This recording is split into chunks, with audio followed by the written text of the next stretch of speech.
பாண்டவர்களும் கௌரவர்களும் துரோணர்கிட்ட வில் வித்தை கற்றுக்கிறதுக்காக போகிறாங்களாம். பாண்டவர்களோட திறமையே எல்லா இடத்துலையும் பளிச்சிட்டு இருந்துக்கான். அதனால் துரியோதனனுக்கு பொறாமை தீ அதிகமாகிக்கிட்டே இருக்கான். ஒரு நாளைக்கு பீஷ்மர் கிட்ட வந்தவன், தாத்தா, வில் வித்தை கற்றுக் கொடுக்குற துரோணர் எல்லாரையும் சரிசமமாக பார்க்கறது கிடையாது. பாண்டவர்களுக்கு ஒரு மாதிரியாகவும் எங்களுக்கு வேற மாதிரியாகவும் பாடம் நடத்துகிறாரு. இதை பற்றி அவங்க கிட்ட கேளுங்க அப்படின்னு சொல்லிட்டு வற்புறுத்துறானான் துரியோதனன். வேற வழி இல்லாமல் துரோணரை பார்க்கறதுக்காக பீஷ்மர் தான் வந்த நோக்கத்தை நாசூக்கா அவருக்கு தெரிவிக்கிறாராம். உடனே துரோணர் சொல்கிறாராம், பிதாமகரே, நாளை தலைமுறை இடையே எங்களுக்கு எந்த வேறுபாடும் நான் காட்டுறது கிடையாது. எல்லாரையும் ஒன்றாவே எண்ணி போதிக்கிறேன். என்னதான் மழை பெஞ்சாலும் பாத்திரத்துக்கு தக்கப்படி தான் நீர் நிரம்பும். அதுக்காக மழையை கொட்டம் சொல்ல முடியாது தானே. இருந்தாலும் நீங்கள் கேட்டதுக்கு நன்றி அப்படின்னு சொன்னவர் பீஷ்மரை நீராடுறதுக்காக கூட்டிகிட்டு போகிறாராம். துரோணரும் பீஷ்மர் முன்னே நடக்க பாண்டவர்களும் கௌரவர்களுக்கும் அவங்களுக்கு பின்னாடி தொடர்ந்து போகிறாங்களாம்.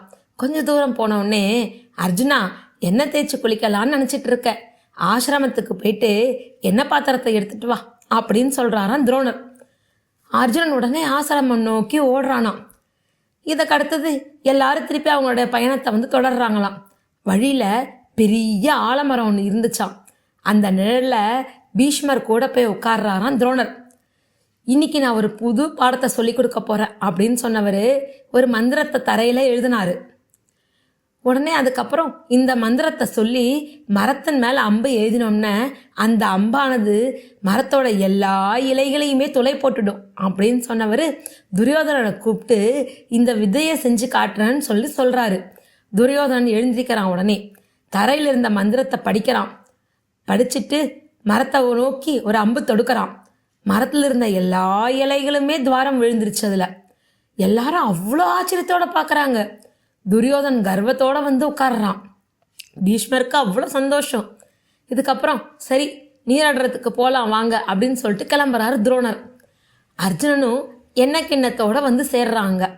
எல்லாரும் நதியில் போய் நீராடுறாங்க. அப்புறம் அங்கேருந்து கிளம்பினவங்க திருப்பி மீண்டும் அந்த மரத்தடியில் அமர்றாங்க. அப்போது நிமிர்ந்து பார்த்தவங்கெல்லாம் அதிர்ந்து போனாங்க. காரணம், மரத்தோட எல்லா இலைகளுமே ரெண்டாவதாக ஒரு துளை இருந்துச்சு. பீஷ்மருக்கு ஒரே குழப்பம். துரோணரே, நீராடுறதுக்கு போகும்போது துரியோதனன் அம்பேசி மர இலையில் துளை உண்டாக்குனா, நீராடிட்டு பார்த்தோம்னா எல்லா இலையிலுமே இன்னொரு துளை இருக்கிறதே, எப்படி அப்படின்னு வியப்போட கேட்குறாங்களாம். உடனே மாணவர்கள் பக்கம் திரும்பின துரோணர் இது யார் செஞ்ச வேலை அப்படின்னு கேட்குறாராம். அடியன் அப்படின்னு சொல்லிட்டு வணங்கி நிற்கிறானா அர்ஜுனன். பீஷ்மர் அப்படியே திகைக்கிறாராம். அர்ஜுனன்ட்ட இந்த வித்தையை துரோணர் கற்றுக் கொடுக்கும்போது நீ இங்கு இல்லை, பிறகு எப்படி அப்படின்னு சொல்லிட்டு ஆச்சரியம் மேலோட்ட கேட்குறாராம். தாத்தா, எண்ணெய் பாத்திரத்தோடு திரும்பும்போது இந்த மரத்தடியில் காலடி சுவடுகள் தவிர தரையில் எழுதப்பட்டிருந்த மந்திரத்தையும் பார்த்தேன். எதுக்காக இந்த மந்திரம் அப்படின்னு நான் யோசித்த வேலையில் மரத்தோட இலையில் இருந்த தொலையை கவனித்தேன். ரெண்டுக்கும் ஏதோ தொடர்பு இருக்குது அப்படின்னு சொல்லி நான் யூகித்தேன். மந்திரத்தை உச்சரித்து அஸ்திரம் தொடுத்த உடனே என் யூகம் பொய்க்கவே இல்லை.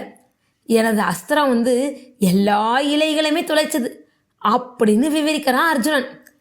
அவனை கட்டி அணைச்சிக்கிறாரு பீஷ்மர். உடனே துரியோதனனுக்கு ஆத்திரம் தாங்க முடியல. போ, இது என்ன சாதனை அப்படின்னு சொல்லிட்டு கேலி பண்ணுறானாம். இதை கேட்ட துரோணர், துரியோதனா, எங்க மீண்டும் அந்த அம்பை எழுதி இலைகளில் துளைய உண்டாக்கு அப்படின்னு கேட்குறாராம் சிரிச்சுக்கிட்டே. துரியோதனன் மந்திரம் எழுதியிருந்த இடத்துக்கு வரானாம். அங்கே மந்திரம் இல்லை, அந்த மந்திரம் அழிக்கப்பட்டிருக்கு. அதிர்ந்து போனானாம். தரையில் எழுதப்பட்ட அந்த மந்திரத்தை யாரும் மிதிச்சிடக்கூடாதுன்னு சொல்லிட்டு நான் தான் அழிச்சிட்டேன்னு சொல்லிட்டு பவ்யமாக சொல்கிறானா அர்ஜுனன். மந்திரத்தை மனசில் பதிக்க வைக்க தவறதுனால தலை குனிஞ்சு நின்றான் துரியோதனன். பீஷ்மரே, இப்போது சொல்லுங்கள், என் மேலே ஏதாவது தப்பு இருக்கா அப்படின்னு கேட்குறாரு துரோணர். அதுக்கப்புறம் மாணவர்கள் பக்கம் திரும்பினவர், சீடர்களே, சிந்தனையை சிதற விடக்கூடாது. ஆத்திரம், அவசரம், கோபம், இந்த தீய குணங்களுக்கு நம்ம மனசில் இடம் கொடுக்கவே கூடாது. எதுலேயுமே அலட்சியம் இருக்கக்கூடாது. கூர்ந்து கவனிக்கணும். எந்த விஷயத்தையுமே கூர்ந்து கவனிக்கணும். சந்தர்ப்பங்களை சரிவர நம்ம பயன்படுத்திக்கணும். இதில் கோட்டை விட்டவங்க எவ்வளவு திறமைசாலியாக இருந்தாலும் பிரகாசிக்கவே முடியாதுன்னு சொல்கிறாரு.